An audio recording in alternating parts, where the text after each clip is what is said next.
I've been inspired to do pro bono work over the years by many different things. So I've been practicing here in Boise for 17 years, and as a new law school grad, I was asked to represent guardian ad litems in the CASA program. And at that time, as a new grad, as a new resident living in Boise, I decided to do some pro bono work because I thought it sounded like a great cause and it was a good opportunity to really get my feet wet in the legal market.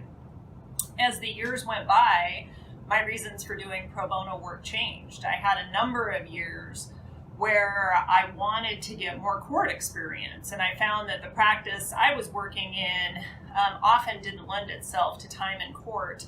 So I started taking on pro bono cases that would have opportunities for small hearings, opportunities to get arguments in before a judge, and I found that pro bono helped me develop my practice and my skill set at that time.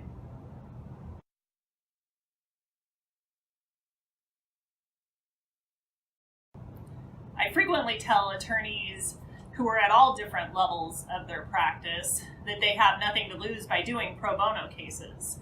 I teach a class over at Concordia, and I frequently tell my students then that doing pro bono work is a great way to gain confidence and to expand your skill set, really. Everything from the client interview process to opportunities to brief, to opportunities to just getting comfortable in a courtroom or finding your way around the courthouse. Lots of advantages for doing pro bono work at early phases of your career, and there's lots of advantages to doing it later in your career as well.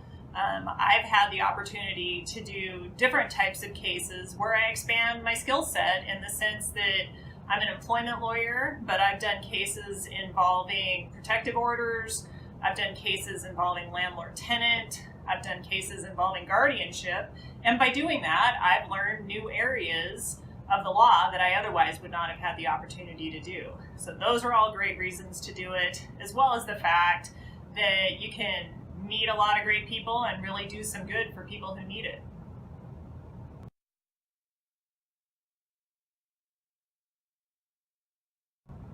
In my work with my prior firm, we had a partnership with Catholic Charities where we would do VAWA cases, that's Violence Against Women Act cases, where we were charged with helping women who had been victims of domestic violence get their citizenship. And in a lot of cases, these were women who were not in the United States legally, but who had lived here for years and years, in some cases decades, who had children here, and who lived under a constant threat of being deported just because of the fact that they were not here legally.